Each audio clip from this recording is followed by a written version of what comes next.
My dear students, welcome to CMI's online classes. In today's class, in this video for the students of Standard 8, we'll start the new chapter from our English Grammar, Chapter 8, Clauses. That means in this chapter we are going to study clauses in detail. We are going to understand clauses and the kinds of clauses with the definition and examples of each in detail. But before that, we will see what is there in our warm-up section from the chapter that we have to complete. So let us see. So we have an exercise here which we have to complete before we go through the chapter, through the explanation. So let us see what instruction is given there and what guidelines we have to follow to complete this chapter, to complete this exercise. Okay. So let us see. Look carefully at the groups of words given below. So that means in each cloud we have, we are given the groups of words.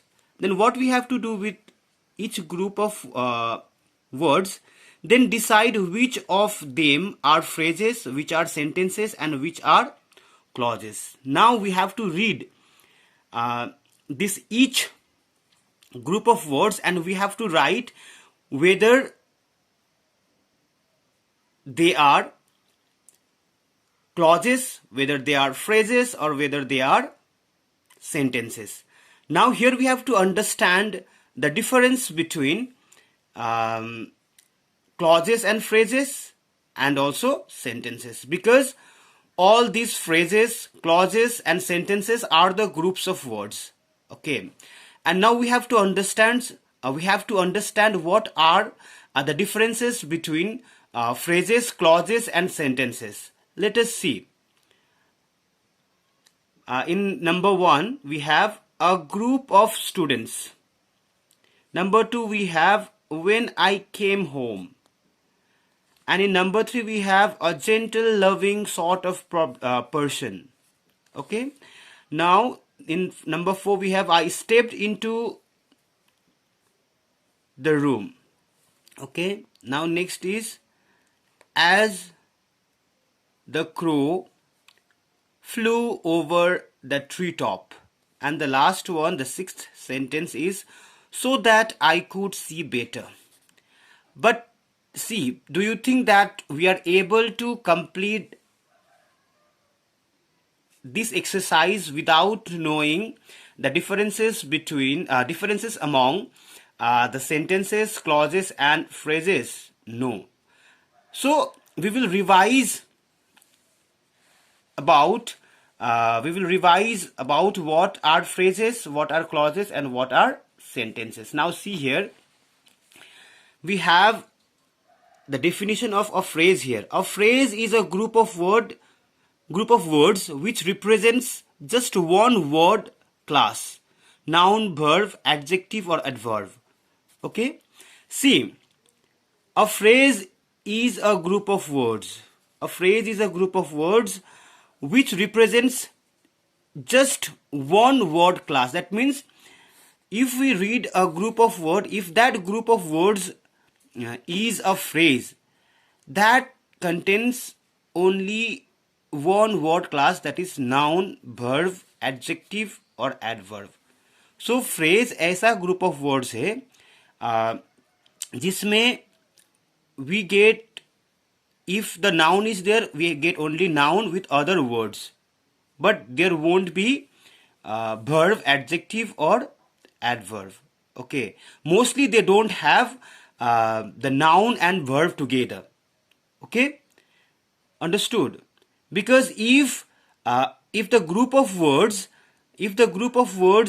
consists both the noun and verb, then we can divide that group of words into subject and predicate. But a phrase cannot be separated into the subject and predicate. Okay, if the phrase consists noun, it does not consist verbs. Okay, if the phrase consists verbs, then it does not consist noun. Because if the noun and verbs are used together, if the nouns and verbs are used together, so that if the nouns and verbs are used together, we can easily separate that group of words into the subject and predicate. But a phrase cannot be divided into subject and predicate, cannot be separated into subject and predicate, because it usually does not carry a noun or a verb. Okay, it may have a noun with the adjective, it may have the verb with the adverbs, but together we don't see noun with verbs in case of phrases. Okay, understood? So phrases are the groups of words. Okay, groups of words here, but after reading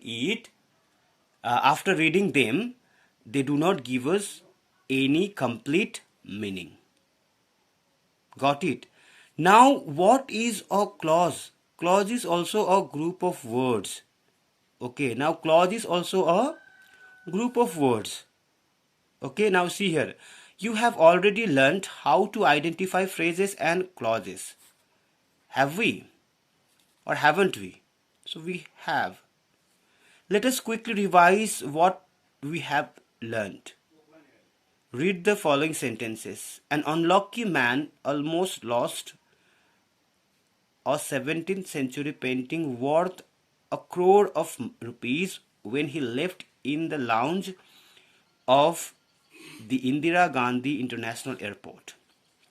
This sentence can clearly be divided into two parts or clauses. That means two parts or clauses means here we have to understand that a clause is a part of a sentence, or clauses are the parts of sentences.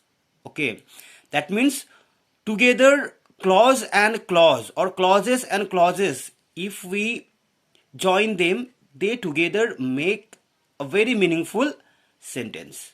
Understood? That means clauses are the parts of sentences. Okay, they are also the groups of words. Clauses are also the groups of words like phrases. But unlike phrases, what clauses comprise is, clauses can be divided into subject and predicate.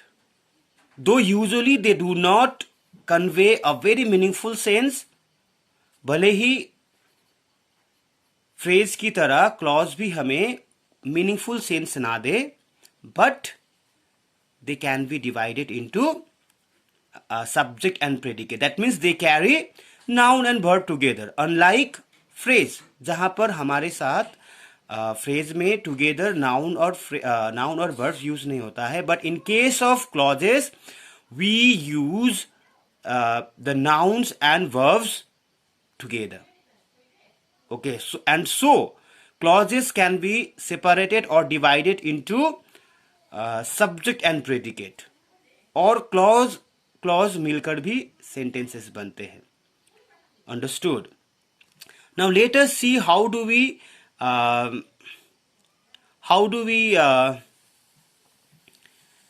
separate, or how do we divide this sentence into two parts, and how to identify clauses. Okay. Now see here, I have already read this sentence, which has been to be completed in a complete form after combining two sentences, like an unlucky man almost lost a 17th century painting worth a crore of rupees, full stop, and when he left in the lounge of the Indira Gandhi International Airport. Now see here, note that each of the two main parts clauses has a subject and a finite verb. Okay, if you see an unlucky man, this is the subject, Okay, almost lost, this is the predicate. Almost is adverb. Okay, lost is the main verb. Okay, that means this is subject and this is predicate. That means this is subject and this is verb. Okay, this is finite verb. Okay, now see, finite verb means verbs that change their forms when there are changes in the number of subjects and there are changes in tenses, in sentences. Okay, now see here, when he left it in the lounge of the Indira Gandhi International Airport. Okay, this part of the sentence, the second part of the sentence, also has the subject and verb. Okay, subject is he and the verb is left. Okay, and rest of the sentence, the rest of the part of the sentence, this sentence is also the part of the predicate. Okay, now see here, what we have is, note that each of the two main parts clauses has a subject and a finite verb. A clause is a group of words which has a subject and a finite verb. So now we have to understand, though usually clauses also do not give us meaningful sense, but clauses can be divided into subject and predicate. Okay, clauses can give a meaningful sense or cannot give us a meaningful sense. Okay, because see here, if you read this, an unlucky man almost lost a 17th century painting worth a crore of rupees. If you read this sentence alone, it gives us a meaningful sense. So it is a sentence. Okay, अगर हम इस sentence को सिर्फ इतना ही लिखते हैं तो ये एक सेंटेंस है. We cannot divide it into clauses क्योंकि ये एक उसी में से एक मीनिंगफुल सेंटेंस है.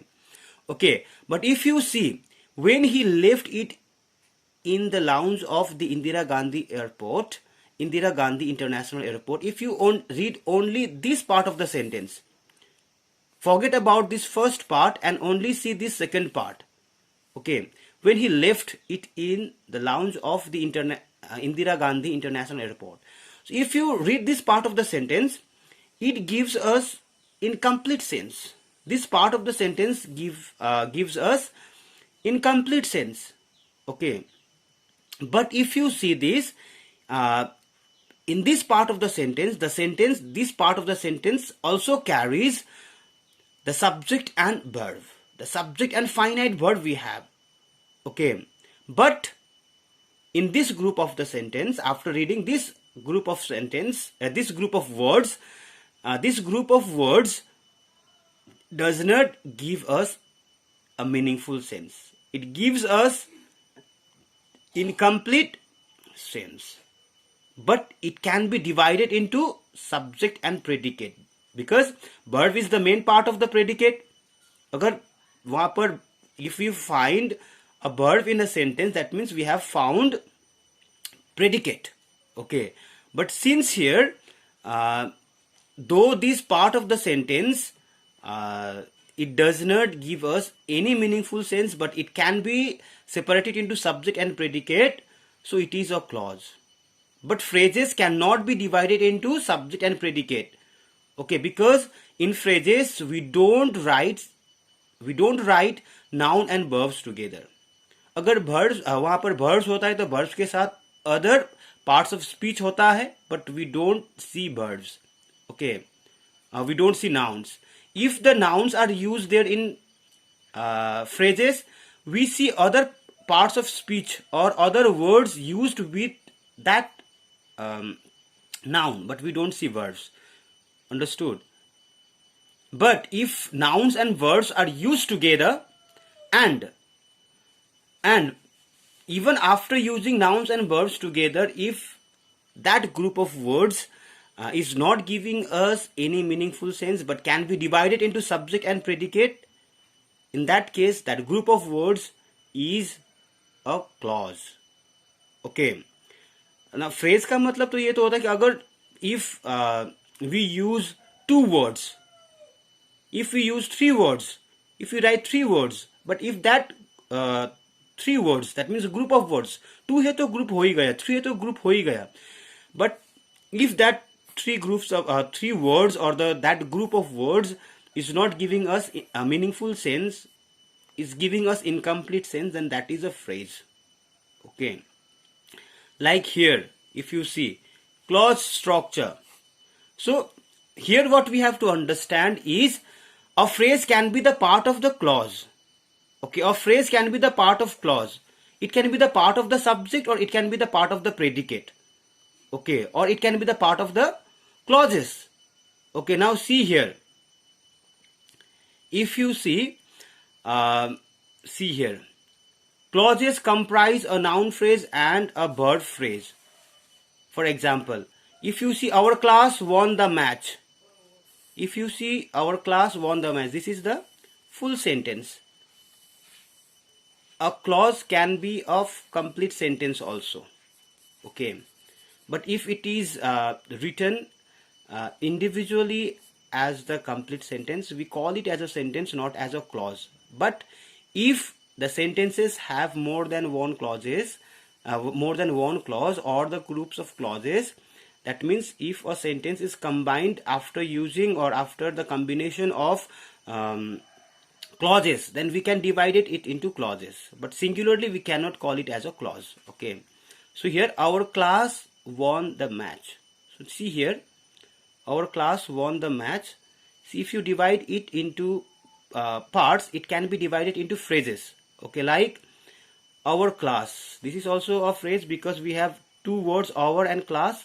Okay, if you read this may give us some sense that our class, hamara class, but what about our class, we don't know. Okay, so this is a phrase. It has a noun, so it is a noun phrase. Okay, won the match, won the match. If you read this part of the sentence, won the match, it has only verb, but we don't have we have noun here, but we don't have we cannot separate this into subject and predicate. Okay, to see, like won the match, won the match, what? Won the match. If we understand something, but we do not understand everything. It has it starts with noun, verb, so it is a verb phrase. So noun phrase and verb phrase. Noun is used as the subject or predicate, a subject or object. Okay, and verbs are the main part of the predicate. अगर noun और verb together मिलते हैं, तो this can be separated into subject and predicate. Okay, so here clause or the structure of sentence. I have told you that clause can be a complete sentence also. Okay, like here, if you see, an unlucky man almost lost a 17th century painting worth a crore of rupees. ये अपने आप में एक complete and meaningful sentence है, and this sentence becomes more meaningful when we add this part of the sentence, second part of the sentence, when he left it in the lounge of the Indira Gandhi International Airport. Okay, but if you read this second part, it does not give us any meaning, any complete sense. It gives us incomplete sense. Okay, but this first sentence is meaningful in itself. Okay, it does not need the help of this second sentence, and this second sentence need the help of this first part of the sentence. Okay, so we have types of clauses also. Types of clauses. I have told you that a sentence in itself is if the sentence is meaningful in itself, is it does not need the help of other parts of sentences to give a meaningful sense. Okay, it is a principal clause. Okay, principal clause. Okay, but if, like here, an unlucky man almost lost a 17th century painting worth a crore of rupees. This is a completely meaningful sentence, and it does not need the help of another part of the another part of the sentence. That means without this part also this sentence is meaningful. So this is a principal clause. Okay, principal clause. Okay, or we can also say it as a independent clause. Okay, now we have subordinate clause or the dependent clause. See here, when he left it in the lounge of the Indira Gandhi of the Indira Gandhi International Airport. So when you read this is dependent clause because this part of the sentence depends upon the first part of the sentence to give a meaningful sense. So this second part is a dependent clause or the subordinate clause. Now see, another clause is the coordinate clause. Okay. See, independent clauses which are joined by coordinating conjunctions are called coordinate clauses. Okay, often in sentences there are two or more main clauses which are combined together with coordinating clauses. Each clause in such a sentence can stand on its own. Now, when coordinating clauses means when two meaningful sentences are joined together to make one single sentence. Okay, then each clause which has been joined together with another meaningful clause, another meaningful sentence, then they are called, each of them is called coordinate clause. Okay, understood. Now we will understand about these types of clauses in detail in our next video on the same chapter. So this much for today's class. Thank you so much, dear students. If you have any doubts, kindly raise your doubts during the class period. Okay, thank you so much.